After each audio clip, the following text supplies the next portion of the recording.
ئێمە لە لیژنەی ئاوادانکردنەوە و بەرهێنان یاداشتێک بە کۆی دەنگی لیژنەکە ئاراستەی سەرۆکاتی پەرلەمانمان کردەوە بۆی لە زووترین کات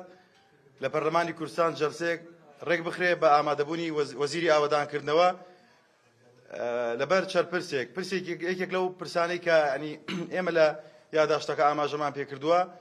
ئەو یەکانەیە کە لەلایەن وەزارەتی ئاوادانکردنەوە لە چەند ساڵی پێشوو دەستی پێکراوە و ئێستا بە نیوەچڵی جێهێڵراوە ئەمە سەرباری ئەوەی کە سەروی 500 میلیۆن دۆلاری تیا سەرفکراوە ئەو یەکانە بەڵام بەداخەوە نەتوانراوە تەواو بکرێەوە خەڵکی کرێنشین سوودی لێ ببینێ ئەمە یەک لە هۆکارەکان هۆکاری دووەم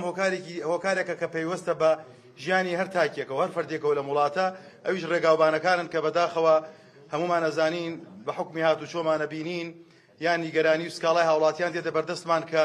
ڕێگاوبانەکان بەچی دۆخەکە تێپەڕێ ڕۆژانە هەمومان ڕووداوی دڵتەزێن ئەبیستین و ئەبینین لەبەر ئەم دوو هۆکارە ئێمە هەوڵماندا وەزیری ئاوادانکردنەوە بانکەینە پەرلەمانی کوردستان بۆی لێ بپرسین بۆچی وەزارەتی ئاوادانکردنەوە نەیتوانیوە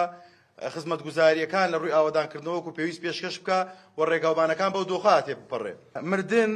1679 کەس لە کاتێک ئەم کابینێ دەست بەکار بووە ئەوەندە هاوڵاتی لە هەرێمی کوردستان گیانی لەدەستداوە بەداخەوە برینداربوون 19570 کەس بە ڕووداوی هاتوچۆ بریندار بوون دیسان ئەمەش